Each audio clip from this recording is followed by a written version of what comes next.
అది ఇలా ఇలా చూసారు కదా, ఇది ఫ్రై అవుతుంది. పసుపు కారం ఉప్పు ఇలా వేసేసాను ఇందులో.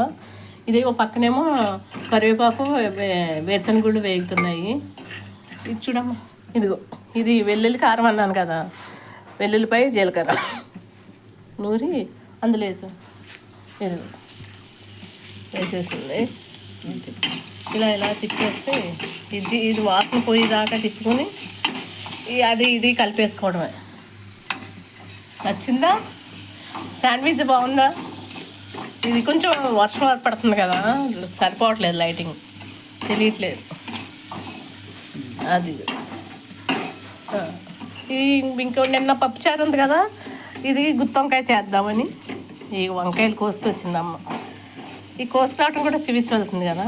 ఇప్పుడు తర్వాత దాంట్లో గుత్తి వంకాయ ఎలా చేయాలో చెప్తాను. Bye bye, have a nice day.